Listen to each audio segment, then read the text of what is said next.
Bought this car about 3 years ago from a friend in search and rescue. We both volunteer in search and rescue. And it's a 1996 Bronco, formerly a CHP car that he bought in about 2000. He owned it for about 15 or 18 years. Did all the maintenance on it, and the following is I guess a list of things I've done to it. Up until about a week ago, it had no lift.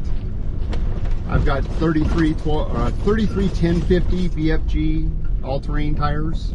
Great tires. If you have any experience, they're kind of a benchmark all-around good tire. You know, not great at any one thing. For my climate, I think, depending on where you are in the world watching this, there can be better tires. I accept that.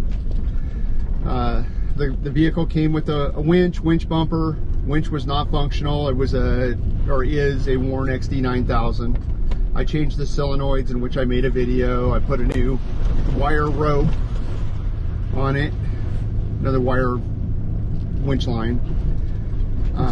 It did not have the spotlights, which you can hopefully see in the video. I bought those out of a junkyard and retrofitted them off Amazon with LED globes. It did have the holes, however, that were bondoed up. The car has a really like Earl Scheib paint job. If you take the carpets out, it was black originally, but it's tan or gold now. I added a radio console. It had no console, so I got one similar to well, not similar to, one that used to be in an emergency vehicle. It's equipped with 3 different ham radios that I use for a variety of things, mostly search and rescue type stuff. Obviously, if you're watching this video, you probably have seen several of the videos. The spotlight video, the winch video from a couple years ago. Those videos were made pretty soon after I got the car. Additionally, there's some antennas up on the ridgeline that were similarly bondoed with tin foil and Bondo. I put those on. The most recent additions are, I guess, the running board / rock sliders. They're homemade, really heavy duty. Some guy on the west side of Portland had them on Facebook Marketplace. They were pretty much just a direct bolt up type situation to the frame. So those are on. I'm trying to think of what else I did. The seats I'm sitting in are Glavel is the brand. They make bus seats and conversion van seats, and that's what these are out of. They're captain's chairs out of the back of a mid-1990s conversion van. More recently, that was a pretty simple install. I may shoot a video, take one of them out and kind of show you what I did, but basically I just took the factory seat bases from the Bronco, took some flat bar and built some offsets and it took me a little bit of measurement and some trial and error, but basically I just used, I think it was 1/4 or 1/8 inch steel flat, cut it to the size and shape I needed, just rectangles, and drilled holes where they didn't match up. Bolted all that in with new hardware. The Glavel seats are uber comfortable. I don't know what happened between now and the mid-1990s, but somebody forgot how to make seats. I mentioned the winch bumper. I don't count that as a mod necessarily. I did build a platform, which I made a video about. It's not in currently, but my wife and I have used it many times successfully camping. This thing, if you're 5'8", 5'9", and shorter, it's a pretty comfortable sleep in the back, assuming you have a platform and, you know, a way to store your gear. See, I got the rock sliders. The E250 springs have been great. I do have a snow plow that I put on this car just for kind of doing stuff around my neighborhood, and it was really weighing down the factory suspension.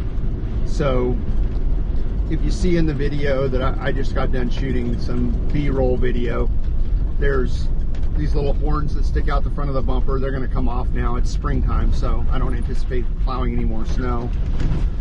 So those are going to go away soon, until next winter, and then I'll put them back on. But that was a successful project. Again, pretty low budget stuff. You know, I have hundreds of dollars invested in this car. There's no single item on this vehicle worth more than the tires that I put on it. Upcoming videos, I'll probably shoot a roof rack to Bronco top install video. I have some ideas of that may be a little bit different than other guys are doing. May or may not involve cutting boards that I bought on Amazon as little shims for the thing. So we'll see how that goes.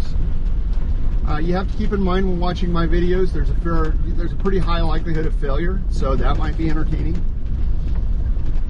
And mostly, like I said, my wife's coming back into town next week, and I wanted to shoot a video and work on editing it before she comes back into town, and I'm sure her and I will have some catching up to do, so that will take up a big portion of my time. And I hope that I can splice in some other stuff that I did today. It was just a quick afternoon drive in the Mount Hood National Forest. I couldn't tell you. I think I'm on road 30, maybe 32, 29, 27. I don't know, something like that, off Highway 26.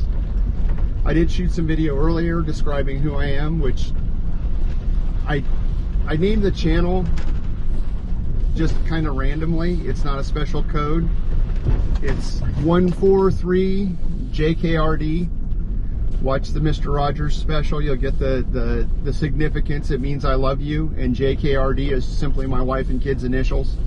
Nothing too mysterious. I did watch my earlier videos and realized that I never said my name on the video. I'm not one of these dudes that has a channel where I'm a mystery. My name's John. Glad to meet you. I hope you enjoy watching these videos and messing around with some old junk. I hope to produce some more. You know, it's kind of a pain. This is kind of a trial run. I've never tried to, but for one video that I've published so far, I haven't been, oh, it's going to get super dark. Sorry. I live in a rainforest. But getting back to the point, I've only published one video, but my wife and I take road trips into Central Oregon and all over Oregon and Washington in this car to go camping. I just neglect to videotape them ever or record them. So I'm going to try some of that, try my hand. There's a bunch of that sort of content out there, but the guys are usually way more professional than me, so forgive the lack of professionalism in the video stuff. Well, that's good. I've been wearing my glasses on my head the whole time. And now I've got to go because I'm driving down a mountainside and it's really steep and I don't want to slip off to my death. And I may even put on my seatbelt.